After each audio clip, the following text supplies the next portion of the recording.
presentaré el día de hoy el tema de mi tesis, que se titula Efecto de 3 criterios de depuración de base de datos sobre la estimación de la distribución potencial de anfibios y reptiles endémicos al oeste de México, que se realizó bajo la tutoría del Dr. Lázaro Guevara en el Instituto de Biología, en el Laboratorio de Sistemas de Información Geográfica. Por favor.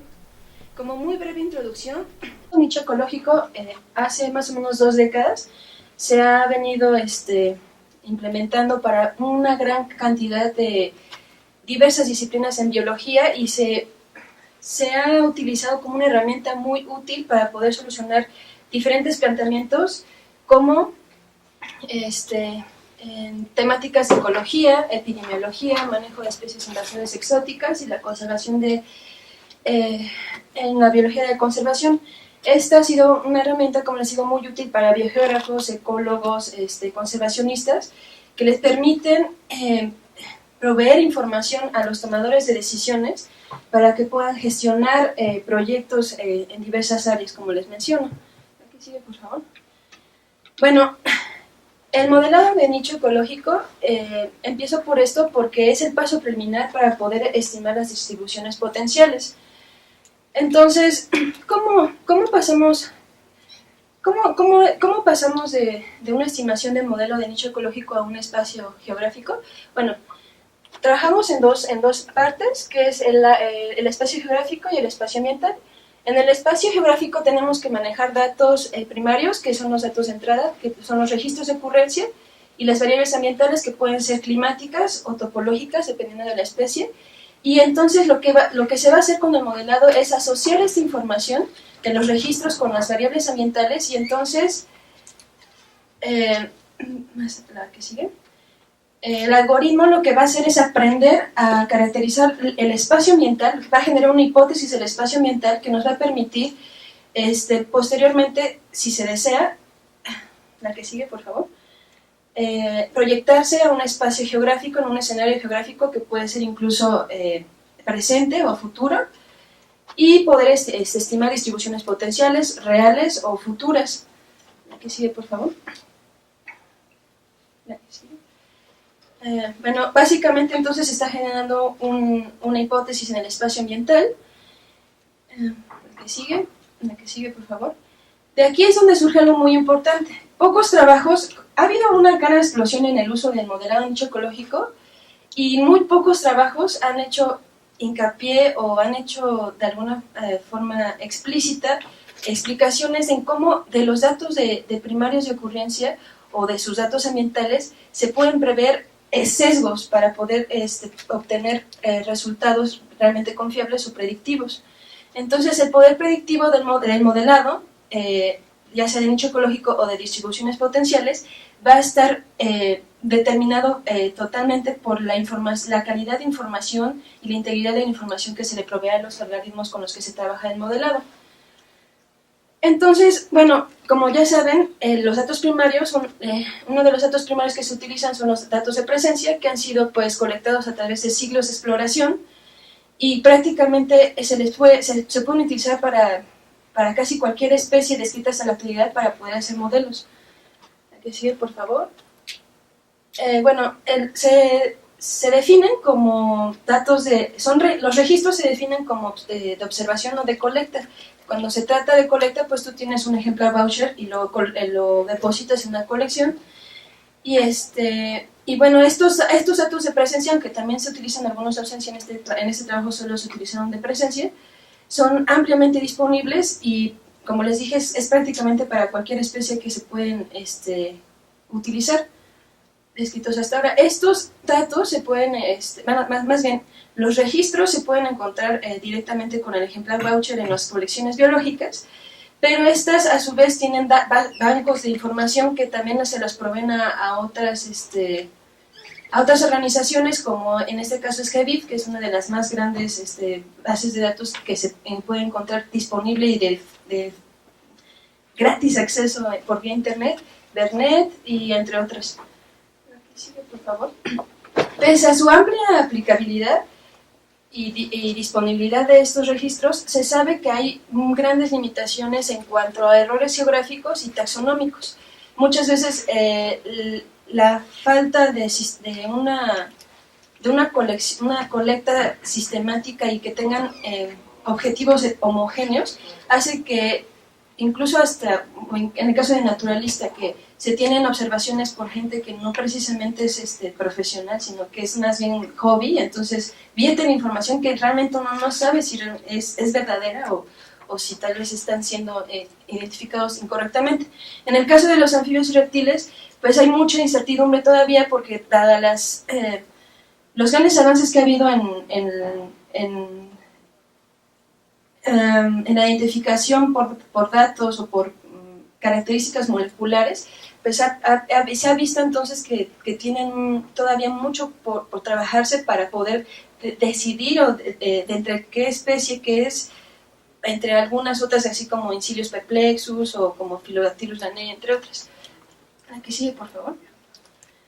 Entonces, el presente trabajo lo que hace es énfasis en la necesidad de revisar esta información para poder ver, para poder generar distribuciones potenciales más exactas o más predictivas, con un poder predictivo mayor. ¿Me sigue, por favor? Como les había mencionado, esta información es altamente importante porque se toma muchas veces con base en esta información se pueden tomar decisiones en qué área se va a destinar para que sea de conservación dependiendo de la riqueza que se encuentre de especies o cómo se va a manejar alguna especie exótica que esté tal vez desplazando especies endémicas de un área o incluso control de alguna enfermedad que esté determinada por vectores, etc. Aquí sigue, por favor. Bueno, como objetivo general es evaluar el efecto de 3 criterios de depuración que se diseñaron en base a lo que comúnmente se hace en el modelado y se hace como herramienta, se utiliza como herramienta, bueno, más bien como materia prima los anfibios y reptiles endémicos al oeste de México, más adelante enterando por qué. Entonces, objetivos particulares es crear bases de datos anfibios y reptiles aplicando los 3 criterios de depuración, estimar la distribución potencial de cada especie mediante modelado de nicho ecológico utilizando los 3 criterios y probar entonces de manera sistemática si existen diferencias significativas en la distribución potencial de cada criterio y también en los métricos de evaluación de los modelos. La hipótesis general es de que deberían existir diferencias entre cada criterio,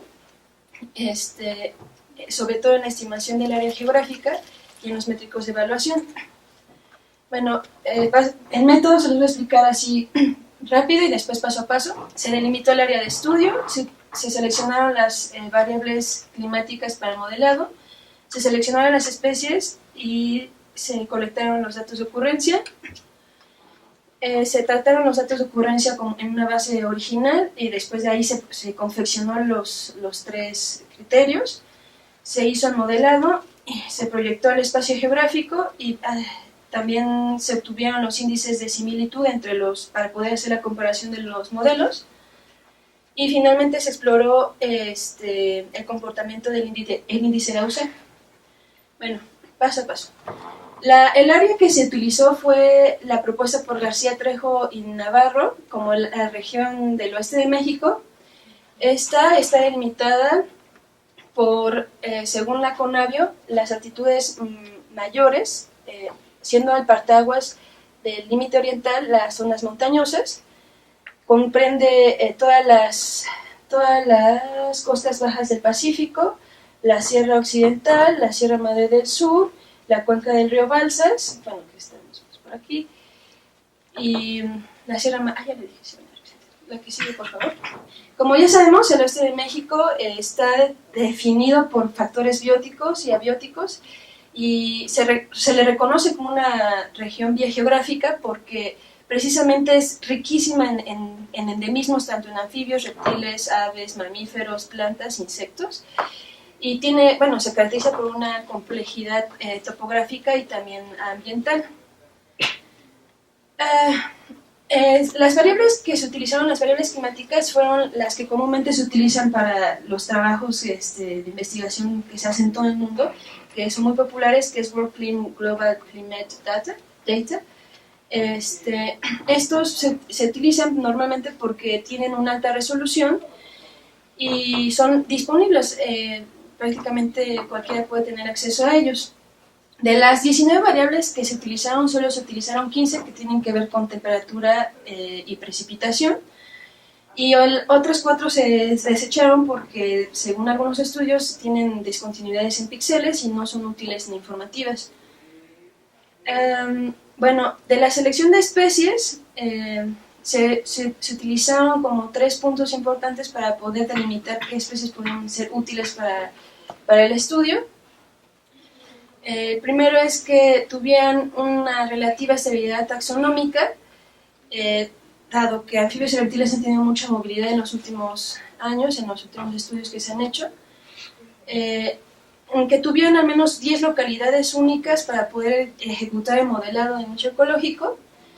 Y bueno, en general anfibios y reptiles son muy útiles, se les considera un grupo muy útil para poder realizar el modelado, dado que tienen una sensibilidad a los cambios ambientales y físicos de su ambiente, y además tienen una baja motilidad, y esto permite, con los 3 criterios que nosotros diseñamos, generar predicciones que son sensibles a los sesgos posibles que pudiera tener uno de los criterios, y entonces ser contrastantes los errores que están asociados a esos registros como sesgos geográficos y ambientales.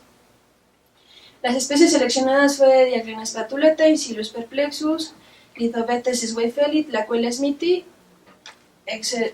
Thorius narizovalis, Lacoila smithi. En reptiles fue Aspidocelis miniatissima, Conophis vittatus, Philodactylus lanei, Tantila calamarina y Salvadora mexicana.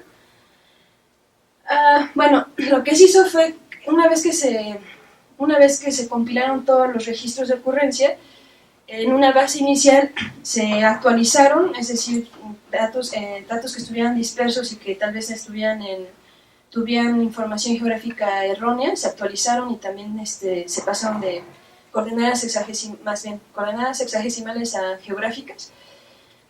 Y de un total de 17.592 registros se redujo a un 22%, más o menos 22%, que fue un total de 3.953 registros.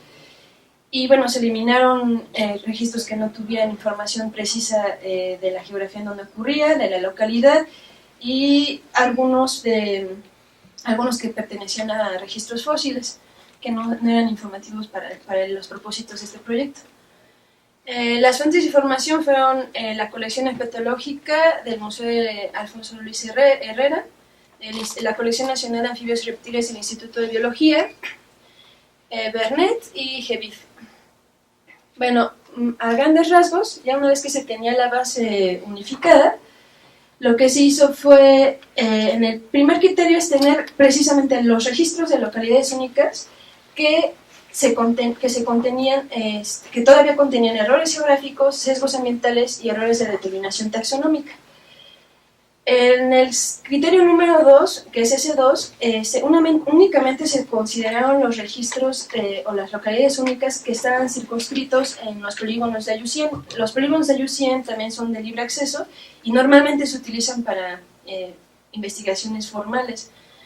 Y el criterio S3 consiste en las localidades únicas que resultaron de una depuración estadística ambiental, geográfica y taxonómica para aquellos organismos que fue posible tener disponibles en las colecciones que se consultaron. Bueno, para hacer el modelado de nicho ecológico se utilizó el algoritmo de Maxent, implementando el método de presencias background, de acuerdo a Peterson. Ahí en ese artículo lo pueden citar, pero bueno, prácticamente lo que se hace es proporcionarle esos registros de ocurrencia al logaritmo. El algoritmo se entrena para poder discernir entre las presencias y el background, que es como el espacio que se le está permitiendo a muestrear ambientalmente. Y bueno, para todas las especies, los settings de modelado fueron los mismos, fueron 30 réplicas, aquí hay otros detalles. y se hicieron utilizando áreas de calibración, que también es muy importante y que se influye mucho también qué registros se están utilizando. Y bueno, para poder pasar del modelo ambiental al geográfico, lo que se hizo fue utilizar los valores de TSUC mayores a 0.9, y entonces esto nos permitió buscar el valor de RAW, que es el que se requiere para poder pasar de mapas continuos a binarios. Sí, de continuos a binarios. Aquí sí.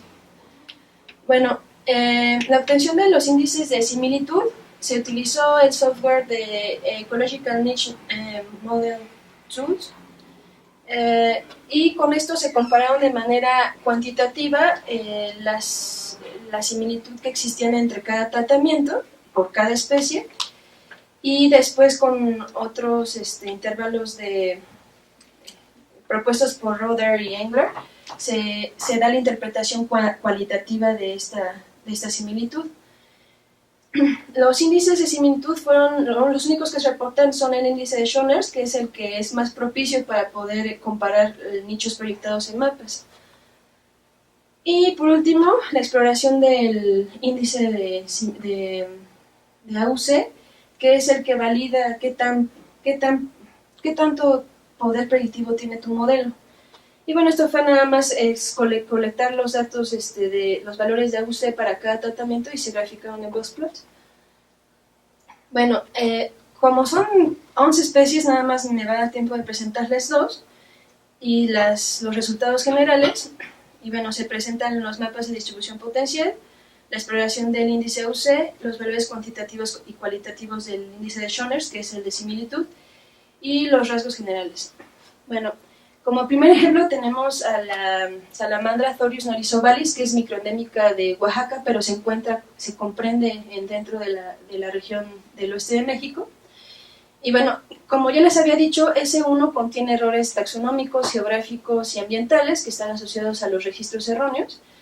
Y vemos que hay una sobrepredicción bastante evidente respecto a S2 y S3, y los índices lo confirman. A y B son la forma cualitativa de indicar que hay una nula o muy baja similitud entre los modelos, y esto se ve también en los números. Bueno, entre más cercanos se encuentre a la unidad son más similares, y aquí vemos que están bastante alejados. Y bueno, S2 vemos que para hacer una Thorius narizovalis, o sea, una salamandra que tiene poca agilidad y que está bastante restringida, pues suena razonable como lo está prediciendo, bueno, como es la predicción. Y S3 es una cosa más o menos moderada, es como un intermedio entre estos dos. Bueno, observando los valores del test de AUC, estos también van de 0 a 1, y entre más cercanos se encuentren a 1 significa que el modelo tiene un muy buen poder predictivo. Y vemos que está es muy evidente que la mayor parte de la información, más bien la mayor parte de los registros, están oscilando entre valores altos. Entonces, lo que me está diciendo AUC incorrectamente es que tanto S1, S2 y S3 son igualmente de buenos para predecir el área potencial estimada, y esto es un error. La que sigue, por favor. Incilius perplexus es un sapo que es bastante conspicuo, y aquí cabe resaltar que es conspicuo porque los polígonos de IUCN me restringieron tanto que no me permitieron obtener más que una localidad única, lo que impide totalmente la ejecución del modelado. Y bueno, en S1 y S3, que fueron los criterios que fueron posibles ejecutar, pues vemos que igualmente S1 está sobreprediciendo demasiado. Bueno, tienen una predicción demasiado atrevida. Aquí vemos, por ejemplo, un registro que está totalmente alejado, y se tuvo la oportunidad de tener revisión de algunos ejemplares que sí están depositados en las colecciones de la UNAM, y vimos que no, de los que estaban circunscritos aquí en la distribución más o menos usual, no había errores taxonómicos, pero evidentemente cuando se revisó pues está mal, ¿no? Geográficamente ni en la localidad que se decía de que era, ¿no? Y bueno, vemos lo mismo. ¿Cómo es posible que AUC, que es el índice que muchos abogan que es un buen indicador del poder predictivo de tu modelo, me esté diciendo que también tienen casi la misma eficacia en cuanto a la predicción. Entonces aquí también está como viendo un sesgo, ¿no? Bueno, entonces, entre las 11 especies que se modelaron, se observó de un comportamiento heterogéneo en la predicción del área estimada como habitable, y me está diciendo los valores de AUC que simplemente están siendo igualmente de explicativos y tienen un buen poder predictivo. Entonces, se concluye que para poder tener una predicción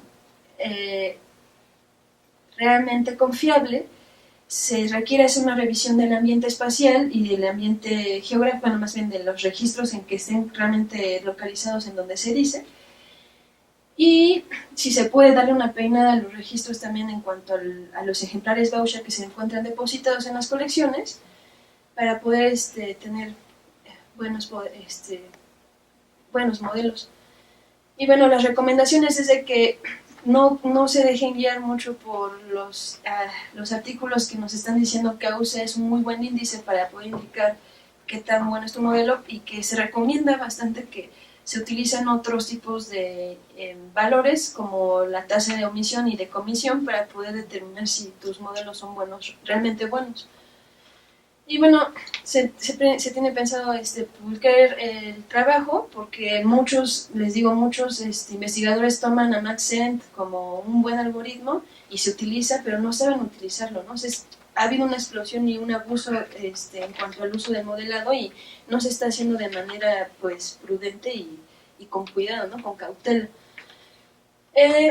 Y pues se requieren seguir obteniendo estudios empíricos sobre el efecto de la depuración de base de datos para la mejoración de las distribuciones potenciales. Y bueno, como les había dicho desde el principio, el que se tengan estos modelos como referencia para los tomadores de decisiones es algo que va a influir bastante para tener buenas decisiones en cuanto a la conservación de los recursos, y sobre todo en esta área, ¿no?, que es tan importante y rica en cuanto a endemismos y diversidad. Y que eso es todo. Gracias.